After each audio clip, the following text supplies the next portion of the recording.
Assalamualaikum warahmatullahi wabarakatuh. Salam guru penggerak. Perkenalkan kami, calon guru penggerak Angkatan 11 Kabupaten Batubara, Provinsi Sumatera Utara. Perkenalkan saya Maisara dari SMA 150 dan rekan saya Rizky Muhari SPD dari UPT SD 16 Badar Rahman, Kecamatan Tanjung Tiram, Kabupaten Batubara. Saya Sugari SPD dari UPT SDN 16 Badar Rahman, Kecamatan Tanjung Tiram, Kabupaten Batubara. Di sini kami akan melaksanakan demonstrasi kontekstual pada modul 2.3 coaching untuk supervisi akademik, di mana di sini nanti kami akan berperan sebagai observer dan juga coach dan juga coaching. Selamat menyaksikan. Kodrat-kodratnya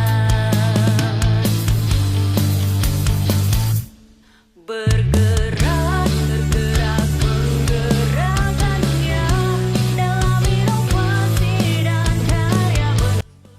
Assalamualaikum warahmatullahi wabarakatuh. Gimana kabarnya hari ini, Bu? Alhamdulillah baik, Bu. Jadi baiklah, Bu. Jadi begini, sebelum kita memulai proses coachingnya di sini, saya berperan sebagai seorang observer dan nanti Ibu berperan sebagai coach, ya. Nanti Ibu berperan sebagai coach dan nanti saya akan melihat proses coaching Ibu dengan si coach nantinya, ya, Bu, ya. Namun sebelum kita memulai percakapan ini, ada beberapa hal yang ingin saya sampaikan terkait rubrik penilaian dalam observasi saya nantinya, Bu. Jadi agar Ibu juga tahu, nah nanti untuk rubrik penilaian yang akan menjadi acuan saya adalah di sini saya harapkan dalam proses percakapan nanti Ibu sudah memiliki prinsip dari seorang coach, ya, Bu, ya.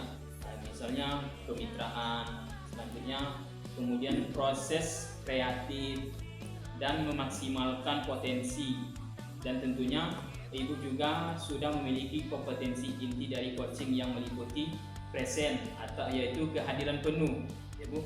Kemudian mendengarkan aktif dan selanjutnya mengajukan pertanyaan yang berbobot, tentunya dengan teknik rasa, dan juga saya berharap nantinya dalam proses percakapan ketika melakukan sebuah coaching nantinya Ibu jangan lupa untuk menerapkan alur tirta, ya, Bu, ya. Di mana alur tirta itu seperti sudah kita ketahui, ya kan, ada tujuan, kemudian identifikasi, selanjutnya rencana aksi, dan yang terakhir itu tanggung jawab. Jadi itu merupakan rubrik penilaian yang akan saya jadikan acuan dalam mengamati Ibu nantinya. Bagaimana Ibu bisa dipahami, Bu? Oke, baiklah kalau begitu, Bu. Selanjutnya, ini sebelum kita mulai untuk proses coachingnya, ini ada beberapa pertanyaan yang ingin saya sampaikan, saya tanyakan kepada Ibu. Apakah boleh, ya, Bu, ya, saya bertanya? Ya, boleh, Pak. Baiklah, untuk pertanyaan pertama nih, ya, Bu, ya. Kira-kira potensi coaching yang mana nih yang ingin Ibu kembangkan dalam proses percakapan nantinya? Tentunya kompetensi yang ingin saya kembangkan itu ada dua, ya, Pak. Iya. Dimana itu menggunakan aktif, juga menggunakan pertanyaan yang berbobot, menggunakan teknik satu. Oke, luar biasa, mendengarkan aktif, terus mengajukan pertanyaan berbobot, ya, Bu, ya. Nah, dari kedua kompetensi ini, Bu, kira-kira bagaimana bagian kompetensi yang mana yang ingin secara spesifik nantinya ingin Ibu kembangkan dalam proses coachingnya nanti, Bu? Itu nantinya, Pak, kompetensi spesifiknya itu mendengarkan aktif supaya saya bisa menggali potensi si coaching, Ya. dan kemudian saya dapat menyelesaikan permasalahan yang beliau hadapi, Pak.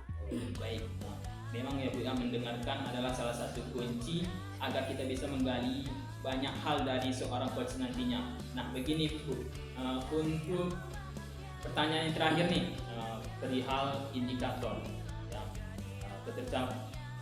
perihal indikator ketercapaian, kira-kira tolak ukur yang bagaimana nih terkait indikator pencapaian yang ingin Ibu tuju dalam proses percakapan nantinya, Bu, dengan coach itu?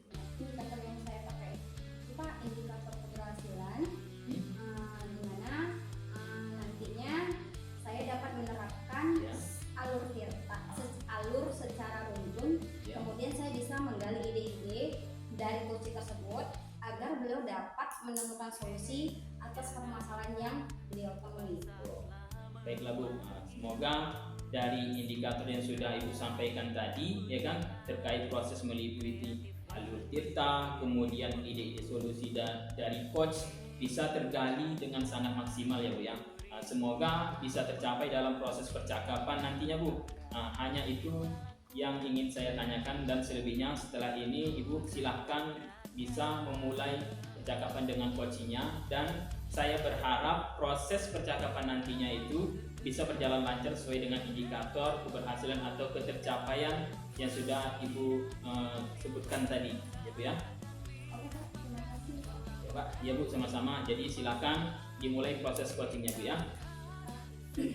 Selamat siang Pak, bagaimana kabarnya ini Pak? Apakah Bapak sudah siap untuk sesi coaching kita? Siap Bu, alhamdulillah baik. Saya siap Bu. Baiklah Pak, terima kasih. Mari kita mulai saja ya Pak. Kira-kira nih Pak, apa yang ingin Bapak capai dari sesi coaching ini? Terus, apa tujuan utama yang ingin dibahas pada hari ini Pak? Baik, saya ingin meningkatkan hasil belajar siswa. Akhir-akhir ini saya merasa nilai mereka tuh menurun dan tidak ada peningkatan signifikan, terutama di beberapa mata pelajaran. Saya ingin mencari agar siswa lebih termotivasi dan hasil belajar mereka bisa lebih baik. Sangat luar biasa sekali ya Pak tujuannya. Jadi Bapak fokus itu pada peningkatan hasil belajar siswa dan mencari agar mereka lebih termotivasi.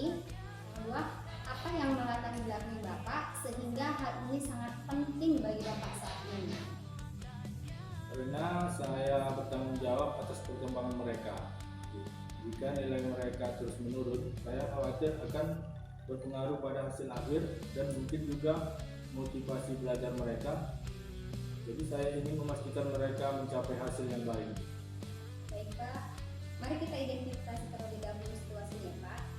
Menurut Bapak, apa saja yang mungkin menjadi penyebab menurunnya hasil belajar siswa? Saya pikir ada beberapa faktor Bu. Pertama, mungkin cara saya mengajar kurang efektif untuk mereka. Kedua, saya melihat ada beberapa siswa yang kurang fokus di kelas. Mungkin karena faktor eksternal seperti masalah di rumah atau dengan teman.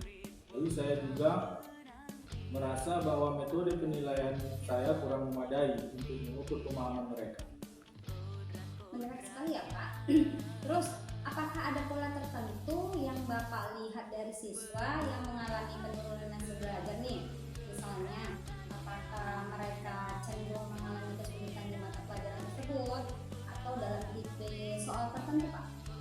Ya, saya melihat banyak dari mereka kesulitan di soal-soal analisis atau yang memerlukan pemahaman lebih mendalam, terutama di mata pelajaran matematika dan IPA. Mereka cenderung bisa mengerjakan soal yang sifatnya hafalan, tetapi untuk soal yang lebih kompleks mereka terlihat kebingungan. Baik Pak, sekarang mari kita susun rencana aksi berdasarkan identifikasi tadi. Apa yang menurut Bapak bisa dilakukan untuk memperbaiki situasi ini? Saya berpikir untuk mencoba beberapa hal. Mungkin saya bisa mengubah metode pengajaran dengan lebih banyak memberikan contoh soal yang beragam dan menggunakan pendekatan diskusi kelompok. Selain itu, saya juga ingin memberikan tes formatif yang lebih sering untuk melihat perkembangan pemahaman mereka secara bertahap. Baik Pak, itu ide yang sangat bagus ya Pak. Jadi, Bapak akan mencoba pendekatan baru dalam mengajar dan juga menggunakan tes formatif. Selanjutnya, apakah ada strategi yang lain yang ingin Bapak tambahkan? Mungkin saya juga bisa lebih memperhatikan siswa yang terlihat kurang fokus di kelas. Saya akan mencoba mendekati mereka secara pribadi untuk mengetahui apa yang mengganggu mereka dan bagaimana saya bisa membantu. Bagus sekali ya Pak. Jadi, Bapak berencana untuk memperbaiki metode pengajaran, memberikan tes formatif, dan menggunakan pendekatan siswa yang kurang fokus ya Pak. Nah, apakah merasa ada tantangan tertentu nih yang mungkin muncul saat menerapkan rencana ini Pak? merasa tantangannya adalah waktu, Bu. Kadang saya merasa kesulitan membagi waktu untuk memberikan perhatian lebih kepada siswa, apalagi jika mereka memilih masalah pribadi yang berbeda-beda. Itu wajar ya Pak. Mengingat nih Pak, tugas kita seorang guru memang banyak. Mari kita bicarakan tentang tanggung jawab Bapak. Bagaimana Bapak akan memastikan bahwa rencana aksi ini tetap berjalan meskipun ada tantangan Pak. Saya akan coba membuat jadwal yang lebih terstruktur, Bu. Mungkin dengan alokasi waktu khusus untuk mendekati siswa secara bergiliran. Saya juga akan mencoba bekerja sama dengan rekan guru lain untuk mendiskusikan metode pengajaran yang lebih efektif. Hebat sekali ya Pak. Yang pertama itu membuat jadwal dan bekerja sama dengan rekan guru lain menjadi solusi yang sangat baik. Dan kira-kira nih Pak, kapan Bapak bisa mulai menerapkan rencana ini dan bagaimana Bapak akan memantau kemajuannya? Saya akan mulai minggu depan, Bu, untuk memantau kemajuan. Saya akan melihat hasil dari tes formatif yang lebih sering dan mengamati perubahan perilaku siswa di kelas. Baik sekali ya Pak. Saya suka dengan komitmen Bapak dan rencana konkret yang Bapak buat. Sebagai langkah akhir, bagaimana jika kita tetapkan kapan kita akan melakukan evaluasi untuk melihat perkembangan dari rencana Bapak? Mungkin 2 minggu setelah saya mulai, Bu, saya bisa melaporkan hasil awal dari tes formatif dan memberitahu perubahan yang saya lihat di kelas. Bagus sekali ya Pak. Jadi kita akan bertemu lagi dalam 2 minggu dari sekarang untuk evaluasi. Terima kasih banyak atas keterbukaan dan komitmen Bapak hari ini. Saya yakin dengan dedikasi Bapak, hasil belajar siswa akan mengalami peningkatan. Terima kasih, Bu. Saya akan lakukan yang terbaik. Baiklah Bu, jadi tadi saya sudah mengamati Ibu dalam proses dari percakapan Ibu tadi dengan coach Ibu tadi ya. Yang terkait proses coachingnya ini sudah ada beberapa catatan saya, namun saya sampaikan Ibu ya. Saya juga sebelumnya saya ingin menanyakan lagi Bu ya beberapa hal. Saya ingin menanyakan beberapa hal dengan Ibu, boleh Bu ya? Oke, baiklah. Nah begini Bu. Untuk pertanyaan pertama nih, apa yang sudah Ibu lakukan tadi saat melakukan coaching? Yang saya lakukan pada kita melakukan coaching yaitu berarah Ya. kemitraan, kemudian proses kreatif dan memaksimalkan potensi coaching. Kemudian untuk kompetensi intinya, saya sudah terapkan mendengarkan dan mengajukan pertanyaan yang berbobot. Oke. Jadi Bu, dengan hasil catatan saya tadi, jadi di catatan saya melihat memang sudah ada beberapa prinsip ya, sebagai kemitraan itu terbukti tadi ya, dari Bapak tadi ketika mengobrol ya kan, merasa setara, tidak ada perbedaan dengan coachnya. Terus kemudian Bu juga sudah melakukan yang namanya prinsip atau proses kreatif ya kan, di mana Ibu tadi sudah berusaha menggali kreativitas dari seorang coach tadi untuk mengeluarkan berbagai solusi-solusi terkait permasalahannya Bu yang dihadapi. Kemudian Ibu juga mengajukan beberapa pertanyaan yang berbobot tadi, di mana agar memaksimalkan potensi dari seorang coach tadi. Dan juga Ibu sudah memberikan yang namanya kompetensi inti sesuai dengan di pra observasi tadi, di mana Bapak tadi, Ibu tadi mengharapkan ada 2 ya, mendengarkan aktif dan juga mengajukan pertanyaan yang berbobot. Jadi dari catatan saya tadi, dari proses tadi, saya juga mencatat bahwa Ibu juga sudah menerapkan percakapan dengan alur tirta, Ibu, di mana tadi Ibu sudah mulai menanyakan tujuan dari percakapan tadi, terus Ibu identifikasi permasalahannya, kemudian Ibu apakan rencana aksi serta tanggung jawab. Alhamdulillah Bu ya. Jadi secara gambaran umum dari catatan saya ini Bu, tadi sudah melaksanakan proses coaching dengan baik, luar biasa Bu ya. Seperti itu Bu. Ya Bu, sama-sama. Jadi begini Bu, pertanyaan terakhir nih, Jadi berdasarkan hasil coaching tadi, kira-kira Bu kompetensi apa lagi nih yang ingin Ibu kembangkan berdasarkan proses coaching tadi? Nah, kompetensi yang ingin saya kembangkan Pak adalah kehadiran ilmu, Ya, yang mana mungkin tadi merasa ada sedikit ada unek-unek begitu. Kemudian seharusnya saya menggunakan mungkin salah satunya agar beliau lebih rileks untuk Ya. mengungkapkan permasalahan-permasalahan tersebut. Oke, baiklah. Jadi kehadiran penuh atau present menjadi harapan Ibu agar lebih bisa dikembangkan. Nah, dan juga saya berdoa semoga teknik ini juga bisa segera Ibu maksimalkan dalam diri Ibu, ya kan? Juga tidak hanya potensi ini juga, tapi juga potensi yang lain, ya, agar semakin tajam lagi ketika memberikan sebuah pelayanan coaching kepada seseorang. Selanjutnya terhadap mitra atau coachnya, saya juga berharap semoga proses ini bisa menjadi bekal untuk Ibu agar nantinya ke depan ketika memberikan proses bisa sesuai dengan harapan yang diharapkan dalam paradigma coaching itu, terutama dalam menyampaikan atau pelayanan coach bab Ibu terhadap yang berpegang teguh pada alur tirta.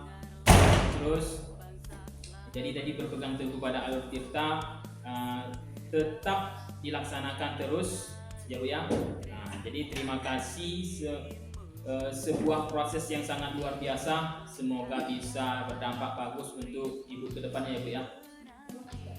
Oke, baiklah Bu, sama-sama. Jadi di sini saya akhiri saya akhiri masa observasi ini. Semoga nanti ke depannya Ibu bisa lebih baik lagi Bu ya dalam menerapkan proses coach ini Bu ya. Jadi saya sudahi. Assalamualaikum warahmatullahi wabarakatuh.